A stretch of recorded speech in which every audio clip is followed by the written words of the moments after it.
Salmo 103, vamos a leer los primeros 5 versículos. Y dice la Biblia: bendice, alma mía, a Jehová, y bendiga todo mi ser su santo nombre.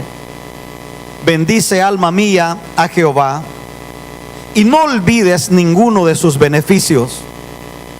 Él es quien perdona todas tus iniquidades, el que sana todas tus dolencias, el que rescata del hoyo tu vida, el que te corona de favores y misericordias, el que sacia de bien tu boca, de modo que te rejuvenezcas como el águila. Es interesante porque aparentemente David está hablando consigo mismo, con su alma, y le dice: bendice, alma mía, a Jehová, y bendiga todo mi ser su santo nombre. Este Salmo 103 encierra el más grande poema de alabanza que un hombre le pueda elevar a Dios.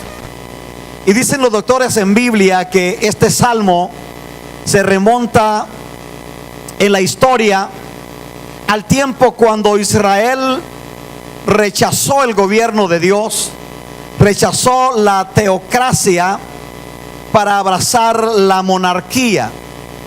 Israel siempre había sido gobernado por Dios a través de la teocracia. Teocracia es una palabra hebrea compuesta que teos igual a Dios, gracia, gobierno. Teocracia lo que significa es el gobierno de Dios. Y Dios había gobernado a Israel a través de los patriarcas, a través de levitas, de sacerdotes, de caudillos. Y Samuel era el profeta de Israel. Samuel era la voz de Dios en medio del pueblo de Israel. Pero un día Israel se cansó del gobierno de Dios y le pidió a Samuel que le estableciera un rey como las otras naciones tienen un rey. Manantial de amor, este fue el momento más trágico para Israel. La tragedia más grande que nos puede pasar a usted y a mí es cansarnos de Dios, cansarnos del gobierno de Dios, cansarnos de los mandamientos de Dios, cansarnos de la gracia de Dios. Mire, déjeme le digo algo. Hoy por hoy, en pleno siglo XXI, hay cientos y cientos de gente en las iglesias que están cansados de Dios, cansados de su palabra, cansados de su precepto, cansados de su presencia. Y ellos quieren vivir de acuerdo a como el mundo vive, porque se cansaron de Dios. Israel se cansó de Dios y le pidió a Samuel y le dijo: Samuel, habla con Dios y dile que nos ponga un rey, así como todas las naciones tienen un rey. Dice la historia que Samuel lloró día y noche. Samuel lloraba por aquella imprudente petición que Israel le estaba haciendo. Lloraba porque no sabía cómo manejar esta situación, no sabía ni siquiera cómo decirle a Dios lo que el pueblo le estaba pidiendo. Hasta que un día Dios se aparece a Samuel y le dijo: Samuel, no llores, no quiero que llores más. Ellos no te han despreciado a ti, ellos han despreciado mi presencia. Y si rey quieren, les voy a dar rey, pero yo voy a seguir siendo Dios en medio de ellos. Mis amados, usted y yo podemos tratar de desligarlos del gobierno de Dios, podemos cansarnos de los mandamientos de Dios, podemos cansarnos de las ordenanzas de Dios, correr para donde se nos dé la gana, pero Dios todavía sigue teniendo el control de nuestras vidas. Él todavía sigue sentado en su trono. Él todavía puede gobernar nuestro caminar. Él todavía puede gobernar nuestras decisiones, porque Él es el Dios todopoderoso y soberano. Y Dios le dijo: si rey quieren, le vamos a dar un rey, pero yo voy a seguir siendo Dios sobre de ellos. Y dice la Biblia que Dios envió a Samuel a ungir a un joven muy hermoso, en Israel llamado Saúl. Me impresiona que dice ahí en el primer libro de Samuel, capítulo 9 y el versículo 2, dice que Saúl era joven, era hermoso. Dice, oiga esto, entre los hijos de Israel no había otro más hermoso que él. My God. Diga usted qué lástima que yo no había nacido en ese tiempo, ¿verdad? Saúl era el más hermoso en Israel. Y oiga esto, dice la Biblia literalmente ahí en la última parte del versículo, que de hombros arriba Saúl era el más grande. ¿Sabe lo que eso significa? No es que tenía la cabeza más grande que todos. De hombros arriba, lo que dice en el original hebreo es que Saúl era el hombre más inteligente. Saúl era el hombre que podía tener la habilidad de arreglar, de solucionar asuntos imposibles. Y Dios le dice a Israel, bueno, se cansaron de mi gobierno, se cansaron de mi palabra, se cansaron de mi presencia. Les voy a dar un rey y les voy a dar el mejor de Israel. Y Dios lo hizo con un propósito.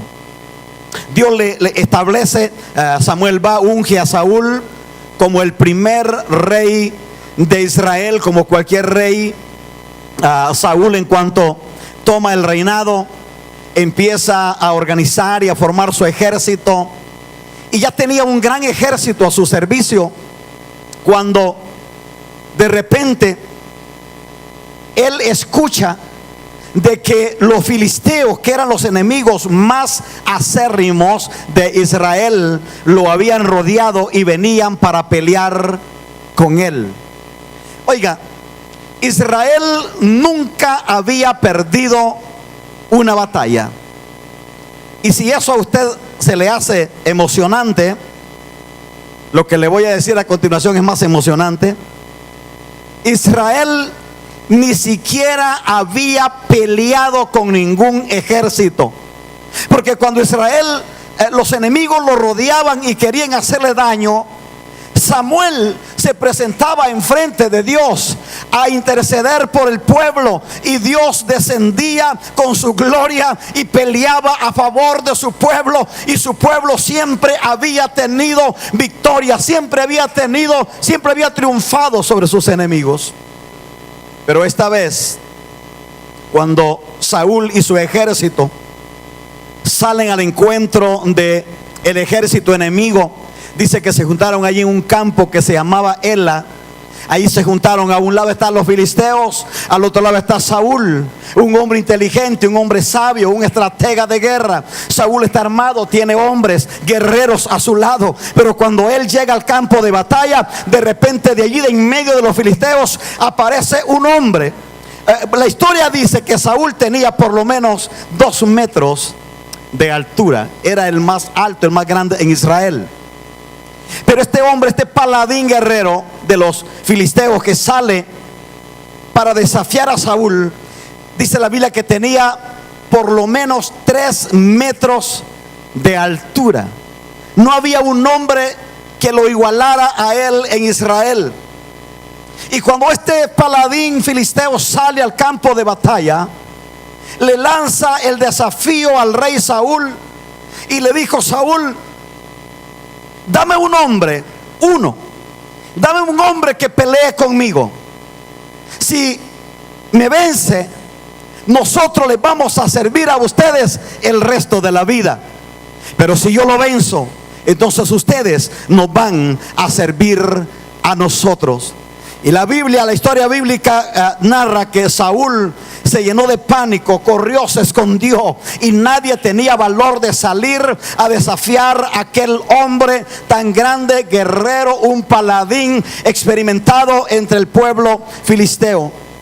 Dice la Biblia que por 40 días Goliat desafió a Saúl y a su ejército, diciéndole: dame un hombre que pelee conmigo. Si él me vence, nosotros les vamos a servir, pero si yo lo venzo, ustedes nos van a servir a nosotros. Entre tanto que aquí está pasando este desafío, Saúl y su ejército están escondidos, atemorizados, que no sabían cómo enfrentar a este gigante. Y dice la literatura sagrada de Israel, como el Talmud, que cuando habían pasado 30 días de Goliat estar desafiando a Saúl y no encontraban un hombre que pudiera desafiarlo o que pudiera enfrentarse a él, Goliat empezó a decirle a Saúl: Saúl, si no tienes un hombre que pueda pelear conmigo, entonces mándame a tu Dios para que pelee conmigo. Mándame al Dios de los hebreos a ver si tiene el poder de pelear conmigo. Mis amados, Goliat no sabía lo que se estaba metiendo. Goliat no sabía que estaba tocando al Dios todopoderoso, que tiene el control de la vida y de la muerte. El Dios que con una palabra puede cambiar todo a su paso. Y David estaba ya cuidando las ovejitas de su padre en Belén. Y de repente su padre le dice a David: ve al campo donde están tus hermanos peleando, investiga a ver si mis hijos están bien. Y le prepara queso, le prepara mantequilla, le prepara así una comida, y dijo: llévala a tus hermanos. David se cree, la historia cree que David debe de haber tenido para ese tiempo unos 17 años de edad. Y David va al campo de batalla para ver cómo están sus hermanos por mandato de su papá, y para llevarle algo de comer a sus hermanos allá a la guerra. Y cuando David llega al campo de batalla, dice la historia extrabíblica, el Talmud, que es literatura sagrada de Israel, que Goliat ya tenía 10 días desafiando a Saúl y a su ejército acerca de su Dios. Y Goliat le decía: si no hay un hombre en Israel que pueda pelear conmigo, mándenme a su Dios, a ver si el Dios de los hebreos tiene la capacidad de enfrentarse conmigo. Y justo cuando tenía 40 días desafiando a Israel, David aparece en la escena. Y dice la palabra del Señor que David escuchó a aquel filisteo desafiar a Dios y desafiar a Israel. Y la Biblia dice que David se llenó de un coraje, de algo, hermanos, que lo hizo estremecer. Y David dijo esta palabra: ¿quién es ese filisteo incircunciso para que desafíe a los escuadrones del Dios todopoderoso?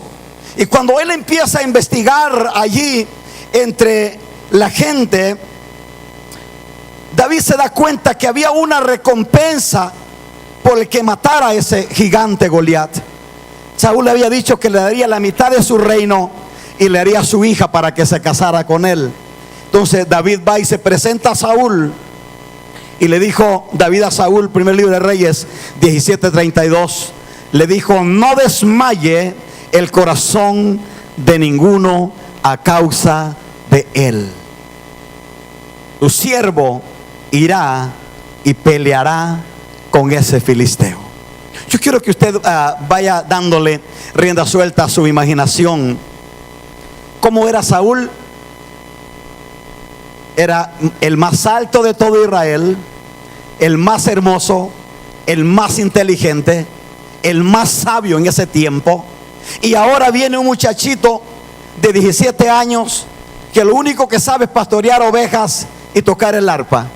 Él no es un guerrero, él es un adorador. Él es un hombre que ha estado en el anonimato por mucho tiempo, haciendo una labor despreciable y a lo mejor para otros mero aburrimiento, pero para él la gran oportunidad de Dios para poder desatar lo grande que Dios tenía para su vida. Y aquí inicia la aventura más brutal de fe en la vida de David. Cuando David asegura que él va a pelear con ese gigante, todos lo menospreciaron. Los primeros que lo menospreciaron fueron sus hermanos. Dice la Biblia que su hermano mayor le dijo: yo conozco tu arrogancia, yo conozco tu maldad. viniste, dejaste aquellas pocas ovejas de mi padre abandonadas y viniste únicamente para ver lo que estaba pasando en la guerra. Y sus hermanos lo menospreciaron. Cuando David se presenta ante Saúl, Saúl también lo menosprecia. Saúl le dice: mira, muchacho, este hombre es hombre de guerra desde su juventud, y tú eres un muchacho, tú no tienes capacidad, tú no tienes habilidad para pelear con él. Es más, Saúl le dijo: bueno, si te vas a animar, entonces te voy a dar mi equipaje de guerra. O sea, Saúl tenía más confianza en el equipaje de guerra que él tenía que en la valentía de este muchachito. Y yo digo, si Saúl tenía tanta confianza en su equipaje, ¿por qué no lo enfrentó él? Y vaya que David se mide el equipo de guerra de Saúl, pero no pudo caminar, porque jamás vamos a poder pelear las guerras espirituales con la armadura de otro. Usted no puede enfrentarse a una circunstancia con la armadura de otro. Usted no puede enfrentarse a un problema con la experiencia de otro. El Señor nos ha venido hablando desde hace más de un año, diciéndole que Dios nos va a dar nuestra propia historia en manantial de amor. Y vamos a dejar de hablar de historias de otro. Vamos a dejar de hablar de las hazañas de otros. Vamos a empezar a hablar de nuestra propia historia, de nuestras propias hazañas. Vamos a empezar a demostrarle al diablo que el Dios Todopoderoso está con nosotros, así como estuvo con Israel, así como estuvo con los hombres de Dios de ayer. Él está con nosotros y Él nos va a dar la victoria. Y David no pudo caminar con esa herramienta que el rey le estaba dando. Pero aquí hay una parte que no quiero que usted vaya a perder de vista por nada. A pesar que sus hermanos lo menospreciaron, a pesar que Saúl, el rey, también lo menosprecia y le dice: muchacho, tú ni siquiera sabes lo que estás hablando. Ese hombre es un guerrero. Desde su juventud él está preparado, él está acostumbrado a matar. Tú eres un pastor de ovejas, lo único que sabes es tocar el arpa y ya.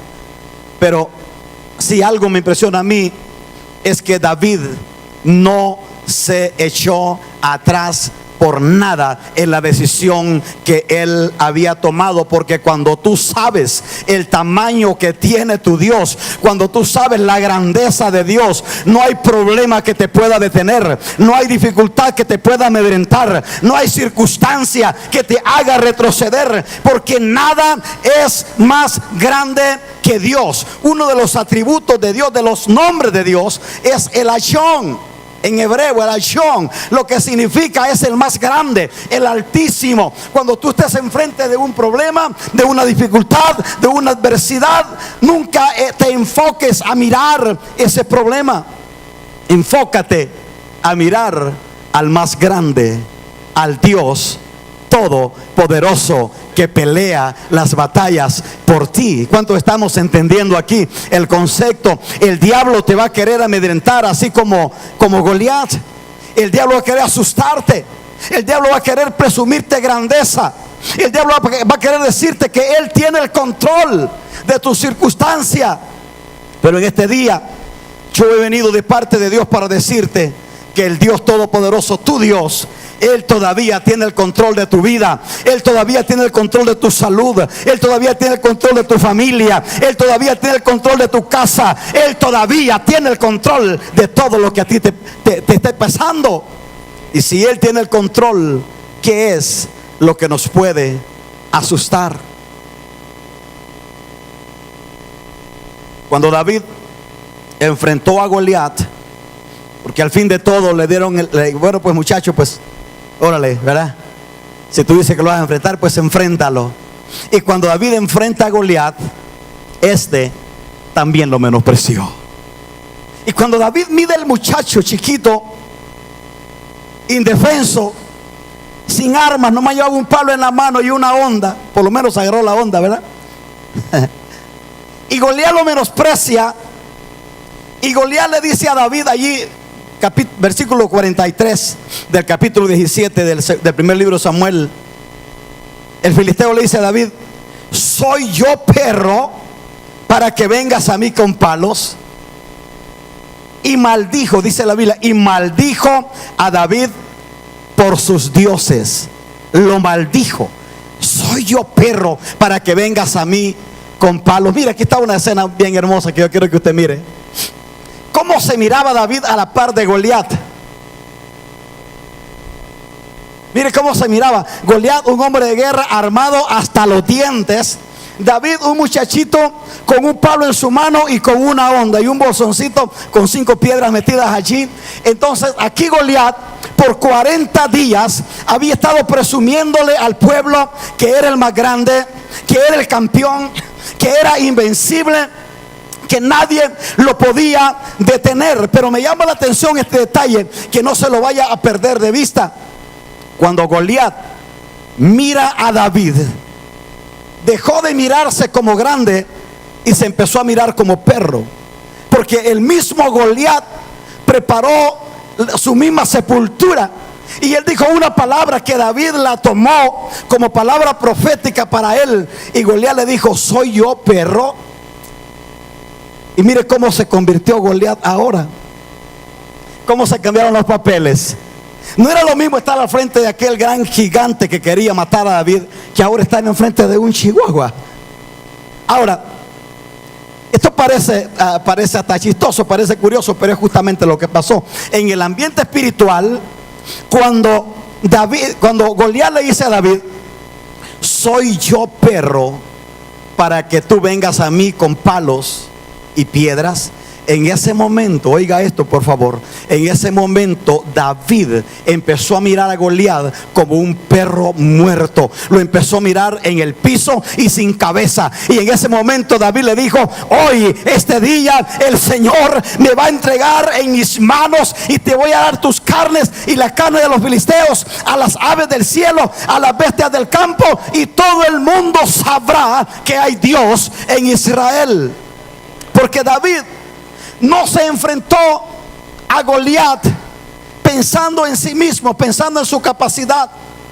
De hecho, cuando se enfrenta a él, le dijo: tú vienes a mí con espada, con lanza, con jabalina, pero yo vengo a ti en el nombre de Jehová de los ejércitos, el Dios de los escuadrones de Israel, el cual tú has provocado, y este día Él te va a entregar en mis manos. Te voy a cortar la cabeza. Le estaba profetizando: te voy a cortar la cabeza y voy a dar tus carnes y las carnes de los filisteos a las aves del cielo, a las bestias del campo, y todo el mundo sabrá que hay Dios en Israel. ¿Por quién le das un aplauso de alabanza a la gloria de Dios que está con nosotros?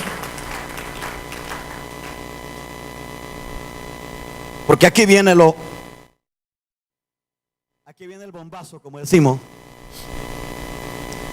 Es bonito hablar de la historia de David con Goliat, de cómo un gigante se le convirtió en un perro enfrente de él, y tal como le profetizó, le arrancó la cabeza y punto. Pero el mensaje, o lo medular del mensaje de hoy, es dejarle saber a usted que el Dios todopoderoso, que hizo la obra de cambiar un guerrero invencible por un perro indefenso enfrente de David, está con nosotros. Y aunque el diablo te presuma grandeza enfrente de ti, aunque el diagnóstico sea mortal, aunque el problema sea insuperable, yo vengo de parte de Dios para decirte que el Dios todopoderoso está contigo. Y si Dios está contigo, nada ni nadie te va a poder detener, porque Él todavía tiene el control de tu vida. ¿Cuántos están recibiendo esta palabra? Yo creo que Dios tiene planeado en este día abrazarnos de una manera impresionante, de una manera poderosa. Creo que Dios en este día tiene planeado levantarnos a entender que no estamos solos, no estamos peleando solo. No dejes que nada ni nadie te amedrente, porque el Dios todopoderoso está de tu lado. Cuando David mata a Goliat, le corta la cabeza. Dice la Biblia literalmente que David, después que le corta la cabeza a Goliat, lo agarra del pelo. Mire qué tremendo este muchacho, ¿verdad? Lo agarra del pelo y sale con la cabeza de Goliat como su mejor trofeo, y sale caminando por en medio del pueblo y llega a donde está el campamento de Israel con Saúl, y lleva la cabeza de Goliat colgando en su mano. Y cuando las mujeres de Israel miraron a David con la cabeza de Goliat colgando en sus manos, se me olvidó traer una cabeza, la tenía por allí, pero se me quedó en la casa. Después de los 30 cualquier cosa puede pasar, ¿verdad? Ahí la tenía, pero se me olvidó. Pero haga caso que aquí la tengo. Y David va con la cabeza de Goliat colgando en su mano, y todas las mujeres empezaron a cantar un cántico de alabanza a Dios, pero de alabanza también a David. Y las mujeres decían, este es el canto que las mujeres cantaban, y decían: Saúl mató a sus miles y David a sus 10,000. Y lo cantaban y lo cantaban y lo cantaban, porque estaban contentas que sus esposos ya no iban a tener que pelear en contra de ese gigante. Estaban contentas que sus hijos ya no iban a tener que pelear en contra de ese gigante. Y las mujeres van cantando: Saúl mató a sus miles y David a sus 10,000. Y en ese momento Satanás atrapó el corazón de Saúl. No se pierda este detalle que es medular en el mensaje de hoy. Satanás atrapa el corazón de Saúl, y le dijo Satanás a Saúl: ¿sabes lo que el pueblo está cantando? Dijo Saúl: sí, que tuvimos una victoria, ¿verdad? Que el hombre, el enemigo que lo estaba atemorizando está muerto. El pueblo está celebrando. No has entendido. Lo que el pueblo está diciendo es que si hoy tú te vas a elecciones para poner un nuevo rey, David ya no más le hace falta el trono. Por mil ciudadanos en Israel, 10 te pertenecen a ti y 999 le pertenecen a David. Si en este momento tú te vas a elecciones, tú pierdes la elección, porque el hombre en Israel ahora no eres tú, es David. Y en ese momento dice la Biblia literalmente que un celo mortal atrapó el corazón de Saúl. Saúl le preguntó al diablo y le dijo: ¿pero qué puedo hacer con este muchacho? Es valiente. Nadie quiso pelear con ese gigante, él peleó con él. ¿Qué puedo hacer? Le dijo el diablo: si tú lo dejas, él te va a quitar el trono. Tú ya no vas a ser el rey de Israel, él va a ser el rey. ¿Pero qué quieres que haga? Dijo el diablo. Le dijo Saúl. El diablo le dijo: mátalo. Únicamente muerto ese hombre tú vas a poder reinar en paz en Israel. Y dice la Biblia que a partir de allí, en ese momento, Saúl emprendió una guerra contra David. Hay registro en la Biblia por lo menos de 9 ocasiones que Saúl quiso matar a David. Y cuando David sale de Israel, del palacio, David sale a huir, a esconderse en cuevas, a esconderse en montes. Saúl escogió 3,000 de sus mejores guerreros, la élite, las fuerzas especiales de Saúl, persiguiendo un muchachito de 17 años. Oiga usted, póngale imaginación a esta escena. 3,000 guerreros, los más valientes de Saúl, persiguiendo a un muchacho que anda escondido en cuevas, en montes, escondiéndose de su rey que lo quiere matar. Ahora, aquí viene la parte donde ya estoy casi terminando, pero quiero que usted no lo vaya a perder de vista. David sabía, porque sabía que él iba a ser el rey de Israel. Pero David no se enfrenta a Saúl. Hay tantos detalles que no quisiera mencionarlos por no alargarle mucho tiempo acá, pero usted ya los conoce.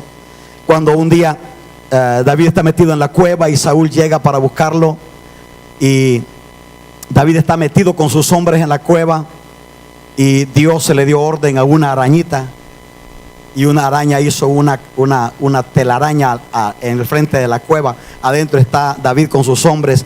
Cuando Saúl va buscándolo y miran la cueva, dijo: no, aquí no hay nadie. Esta es una cueva vieja abandonada, mire, está llena de telarañas. pero adentro estaba Saúl y sus hombres. Y luego después David se sale y se mete en otra cueva, y esta vez Saúl se mete a la cueva a hacer sus necesidades, dice una versión, ¿verdad? Usted ya sabe de qué estamos hablando. Y Saúl llega allí y los hombres le dicen a David: David, el Señor ha puesto a tu enemigo en tus manos, mátalo. Y David dijo: lejos esté de mí alzar mi mano en contra del ungido de Jehová. Aunque David sabía que Saúl estaba mal, David todavía podía respetar la unción que estaba en él, porque había un temor reverencial de parte de Dios en el corazón de David. Pero David, esta es la parte que quiero tocar con mucho énfasis en este día. Emocionalmente, David estaba herido. La Biblia no nos da grande luz acerca de estos detalles, pero si usted lee literatura sagrada de Israel, se va a dar cuenta que David humanamente estaba herido, emocionalmente estaba angustiado, porque él había arriesgado su vida para salvar a Israel. Nadie quería enfrentar al gigante. David ni siquiera sabía si él iba a salir vivo de ese encuentro con Goliat. Él arriesgó todo por Israel, y ahora Israel le da la espalda y lo buscan para matarlo. Yo quiero que usted le dé rienda suelta a su imaginación y piense: ¿qué haría usted en frente de semejante situación?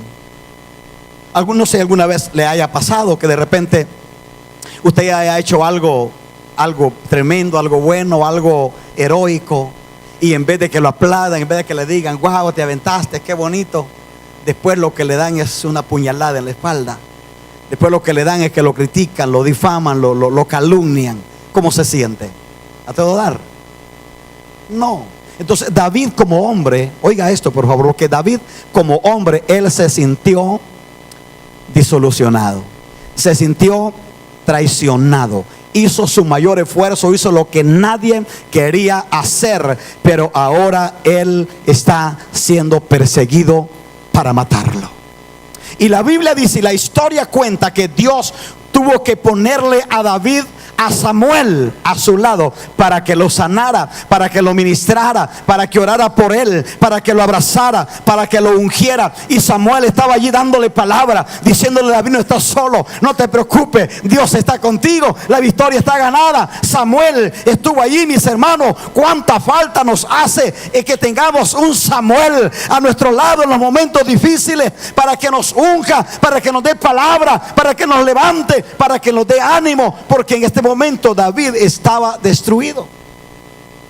Dice la historia que cuando David sanó su corazón, después de la administración de Samuel y de las veces que lo ungió, cuando el corazón de David estaba sano, entonces la gracia de Dios, la gloria de Dios, la revelación de Dios vino sobre la vida de David, y David empezó a escribir el Salmo 103. Y David recordó todo lo que había pasado en frente de Goliat, todo cuando casi lo matan en una cueva, cuando Saúl le lanzó la lanza por lo menos 9 ocasiones. La Biblia dice que Saúl le tiró la lanza a David, que casi lo mata, y la lanza pegaba en la pared. Y David empieza a recordar toda esa escena, y ahora David en frente de Dios, con un corazón sano, empieza a escribir y empieza a hablar con su alma, y le dice: bendice, alma mía, a Jehová, y bendiga todo mi ser su santo nombre. Bendice, alma mía, a Jehová, y no olvides ninguno de sus beneficios. Él es quien perdona todas tus iniquidades, Él es el que sana todas tus dolencias, Él es el que rescata del hoyo tu vida, el que te corona de favores y de misericordia. Y David empieza a alabar, a entregarle a Dios el más grande poema de alabanza que un mortal le pueda entregar al Dios Todopoderoso. Y ahorita miro aquí una enseñanza semi escondida que ni siquiera está en mi bosquejo, pero el Espíritu Santo me permite mirar una enseñanza semi escondida en este detalle. Y es que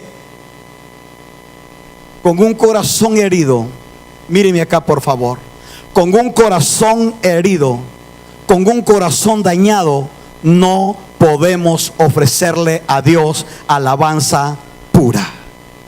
Jamás. Hasta que David fue sanado, hasta que David fue restaurado, fue levantado una vez más.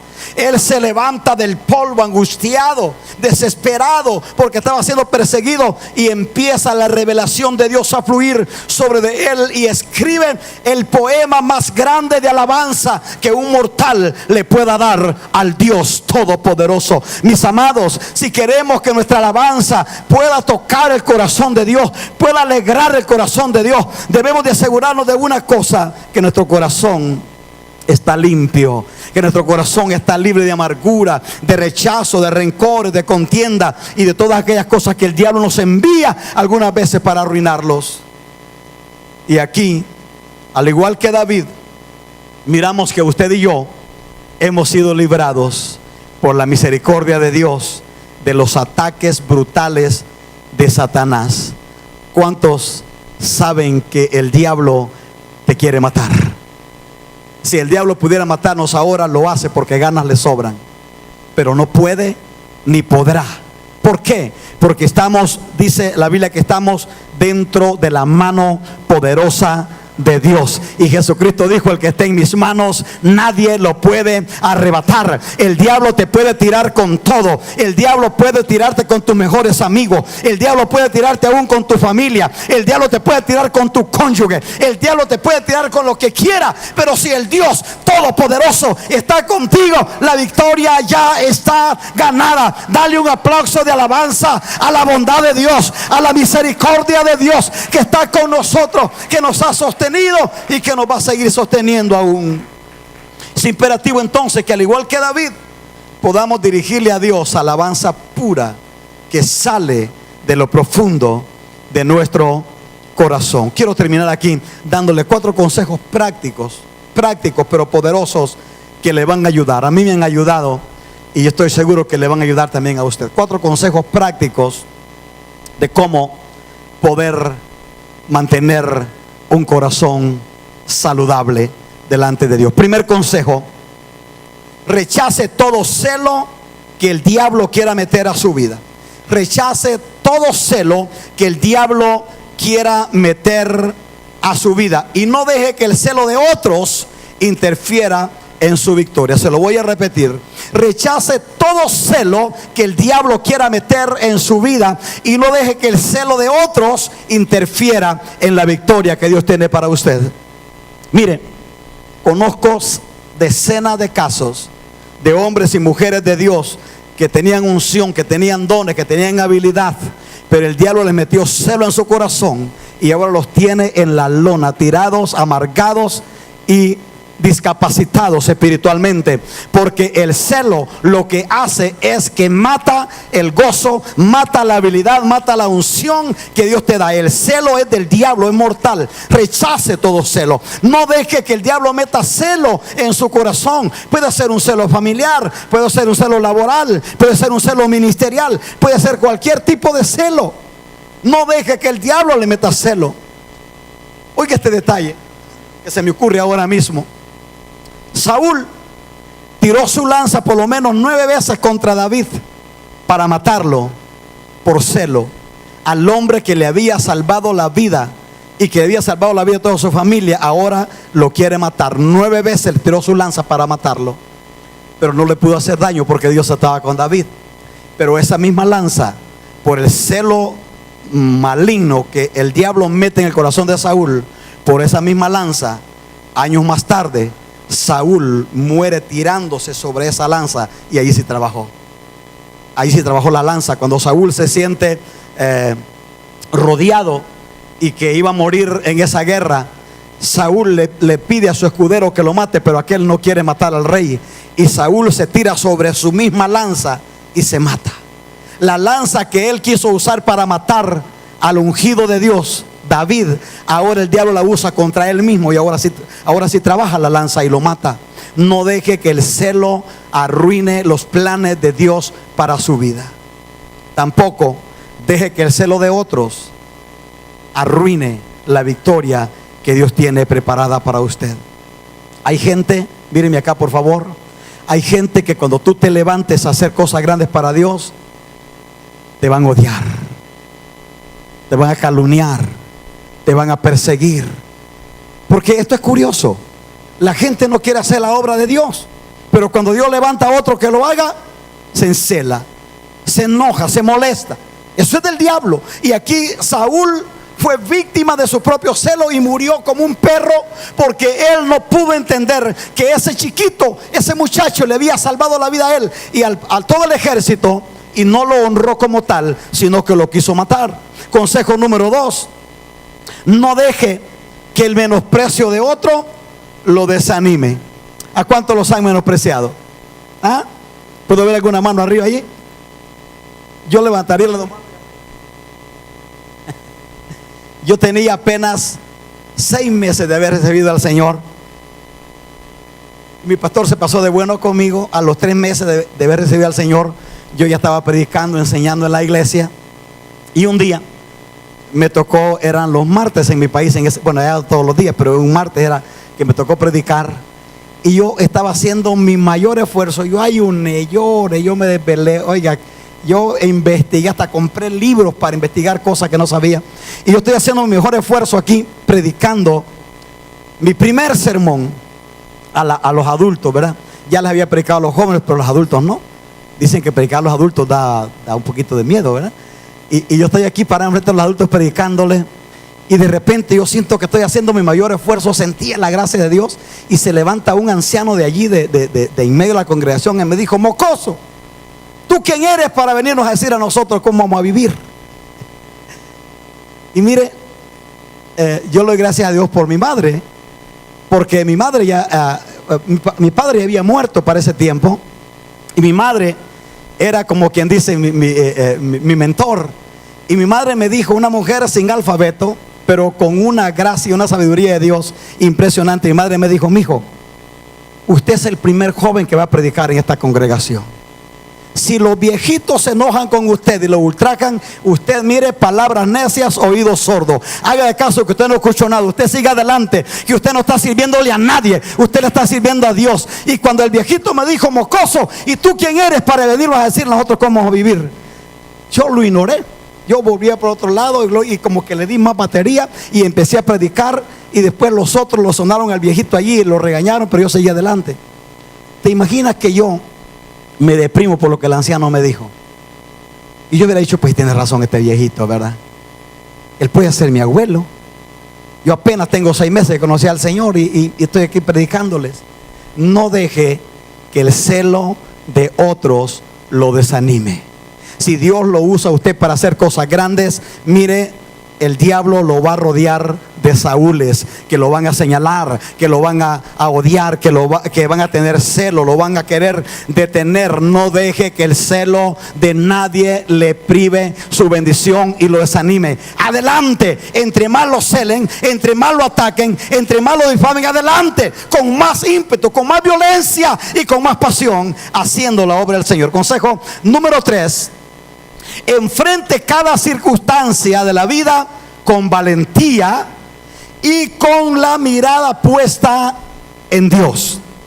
Se lo voy a repetir: enfrente cada circunstancia de la vida con valentía y con su mirada puesta en Dios.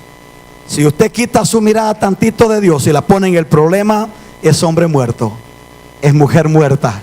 Pero si usted tiene su mirada puesta en Dios, no importa que el diablo se levante como gigante, Dios va a levantar bandera para socorrerte, para defenderte. Dios va a sacar el pecho por ti y te va a dar la victoria. No importa lo que pase, si el Dios Todopoderoso está con usted, la victoria ya está ganada. Y por último, consejo número 4: rodéese de gente que proteja su corazón. Mire, el tesoro más grande que usted puede tener en esta tierra es rodearse de amigos cristianos que protejan su corazón. Les voy a hablar con confianza un detalle personal, porque no piense usted que el que le está hablando aquí es un ángel. Parece que sí, pero no. Sigo siendo humano como usted. Y en una ocasión yo me recuerdo que andaba herido, andaba lastimado por un falso testimonio, por una difamación que me hizo el hombre que más amaba en la iglesia. Ese hombre comía de mi plato. Él venía para mi casa y comíamos, y él con confianza, él metía su cuchara en mi plato, probaba. Era mi amigo, era mi hermano. Pero ese hombre estiró su mano y me metió un puñal por la espalda. Yo andaba herido, andaba desesperado, quería renunciar a todo en el ministerio. Yo dije, no sirvo para nada. A lo mejor él puede hacer el trabajo mejor que yo. Andaba lastimado y yo andaba queriendo, oiga esto, míreme acá por favor. El diablo, cuando tú andas lastimado, siempre te va a decir, busca a alguien que te ayude, pero te va a mandar por el que anda más amargado todavía. El diablo siempre te va a querer rodear de amargados para que tú les cuentes tus problemas y ellos empiecen a soltarte el veneno. No sé, alguna vez le ha pasado así, que tú le estás contando un problema a alguien y aquel está más envenenado todavía, que él empieza a decir, no, mira, que a mí peor, que me pasó esto, que lo otro. Pues unámonos, vamos a orar, pero tenemos que hacer algo para que esa oración nomás es el gancho de Satanás para arruinar la vida. Y yo en ese momento de tristeza, angustiado, queriendo renunciar al ministerio, a todo, yo voy con un amigo. Mire, ya no tenía ganas de confiar en nadie. Le estoy abriendo mi corazón y le estoy diciendo algo personal muy fuerte. Yo ya no podía confiar en nadie, porque el hombre que me había apuñaleado era mi mejor amigo. Pero en medio del dolor, de la dificultad, me acordé las palabras de mi madre, que me decía, mi hijo, si alguien lo traiciona, si alguien lo insulta, si alguien lo golpee, nunca se le olvide que Jesús sufrió todo eso y más por usted en la cruz.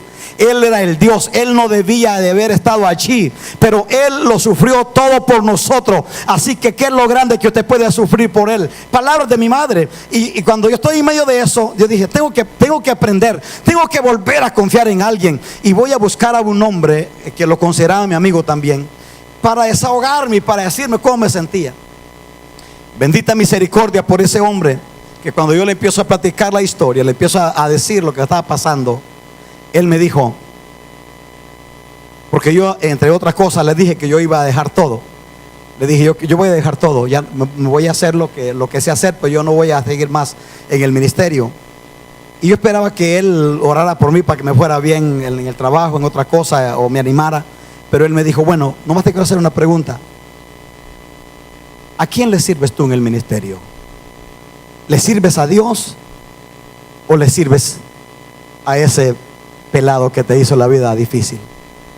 Y le dije, no, yo le sirvo a Dios. Y entonces, si le sirves a Dios, ¿por qué te molesta porque alguien te traicionó? Pregúntale a Jesús, me dice él. Parece como que había hablado con mi mamá él. Pregúntale a Jesús cómo se sintió cuando Judas lo traicionó. Judas metía su pan allí en la taza de Jesús, en el café. De hecho, cuando lo entregó, Jesús dice, el que mete su pan en mi vaso, ese me va a entregar. Y él me dice, pregúntele a Jesús cómo se sintió. Pregúntele a Jesús cómo se sintió cuando Pedro lo negó y lo maldijo. Porque cuando leemos en la Biblia nosotros, nomás la Reina Valera nomás dice que Pedro maldijo y dijo, no conozco a ese hombre. Pero en el original, esa palabra, lo que Pedro dijo, ya les dije que no conozco a ese maldito nazareno. Eso fue lo que Pedro dijo. Ahora él me dice, pregúntale a Jesús cómo se sintió cuando Pedro lo traicionó. Y empieza ese hombre a bombardearme, pero no a meterle ánimo a mi frustración, sino a meterle ánimo a mi fe. Después de 15 minutos de platicar con él, yo me sentía otra vez como campeón.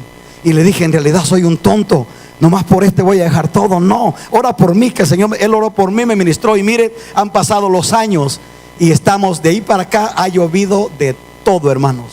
Difamaciones, que falsos, mire, ¿de qué no ha venido? Pero el Dios Todopoderoso está con nosotros. Rodéese de gente que proteja su corazón. Y aquí este es un bonus. Este no estaba aquí en el bosquejo, pero como vine buena onda, me dieron buen desayuno este día. Este es un bonus. Sacúdase de esa gente que está envenenando su corazón. Yo no sé de usted, pero a mí me cuesta vivir en santidad. Yo tengo que llorar todos los días para vivir en santidad. Batallo con áreas de mi vida que a veces digo, my God, ¿hasta cuándo? Batallo, tengo que estar de rodillas pidiéndole a Dios cada día, Señor, ayúdame, quiero superar esto. O sea, yo no sé cuánto le cuesta a usted vivir en santidad. A mí me cuesta. Para que otro loco venga y arruine mi corazón, por favor, sacúdase de toda esa gente que le trae chismes, que le trae difamaciones, que le trae cosas feas. Sacúdase. Esa gente no le sirve para nada a usted. Esa gente lo quiere llevar al infierno con ellos. Rodéese de gente que le va a meter fuego a su fe y que lo va a levantar para alcanzar a cumplir el propósito eterno que Dios tiene para su vida. Póngase sobre sus pies, por favor, en este momento. Yo creo con todo mi corazón que en este día Dios ha sido puntual con nosotros. Esta madrugada el Señor me despertó muy tempranito y el Señor ministraba mi corazón y el Señor me decía esto. Oiga esto, por favor. Se lo estoy hablando de parte del Señor. Esta madrugada el Señor me ministraba y me decía: hay mucho pueblo herido en este tiempo dentro de la iglesia y dentro del ministerio. Hay gente en el ministerio, gente de plataforma, predicadores, oradores, evangelistas, pastores, músicos. Hay mucha gente dentro del pueblo de Dios que están heridos dentro de la iglesia. Esto tiene que parar. Y el Señor ministraba mi corazón y me decía: dile a mi pueblo que este día yo traigo bálsamo del cielo para sanar a todo corazón herido, todo corazón angustiado. El Señor este día nos va a sanar. El Señor nos va a restaurar. Este día el Señor va a poner un bálsamo refrescante, va a poner aceite del cielo sobre tu corazón. Y yo quiero que en este momento, ahí cierra tus ojos donde tú estás un momentito. Cierra tus ojos un momentito y empieza a sincerarte delante de Dios. Tú sabes de qué te estoy hablando. El Espíritu Santo te lo va a recordar en este tiempo. No podemos ministrar a Dios con un corazón herido, con un corazón dividido. No podemos darle alabanza pura a Dios. Es abominable. En este momento le pedimos al Espíritu Santo de que Él sane nuestro corazón. Tómate un tiempecito y pídele al Espíritu Santo que sane tu corazón, que proteja tu corazón, que cuide tu corazón. No dejes que nada ni nadie contamine tu corazón. Vive en santidad, porque el Señor tiene planes para ti. Dice el Señor: yo sé bien los pensamientos que tengo para ti, pensamientos de bien y no de mal, pensamientos de prosperidad y no de calamidad. Dios tiene planes hermosos para tu vida, para tu casa. Habla con Dios un momentito. Cuéntale a Dios. Cuéntale a Dios de esas áreas que te está costando trabajo superar. Cuéntaselas. No te avergüences. No le escondas tus debilidades a Dios, porque Él las conoce todas. Él vivió cada una de las debilidades que tú estás viviendo. No le escondas nada a Dios. Él quiere sanarte. Él quiere restaurarte. Él quiere prosperarte en este día. Habla con Dios un momentito. Tómate un tiempecito para hablar con Él. Y deja que la gloria de Dios te abrace mientras hablas con Él en este día. Que el poder de su presencia pueda ministrar tu corazón. Que el poder de tu presencia pueda abrazarte. Que el poder de tu presencia pueda restaurarte una vez más. Habla con Dios y cuéntale a Él. los planes que tú tienes para él. Este día el Señor nos va a restaurar. Hay corazones que van a ser sanados en este día. Yo quiero terminar este tiempo en este altar juntos, pidiéndole al Padre en el nombre de Jesús que este día nos unja con el poder de su Espíritu. Que así como sanó el corazón de David a través de la administración de Samuel, Él sane nuestro corazón a través de la administración de su Espíritu Santo. Que este día podamos ser sanados, podamos ser restaurados de una manera poderosa e impresionante. ¿Por qué no sale de su lugar y pase a este altar?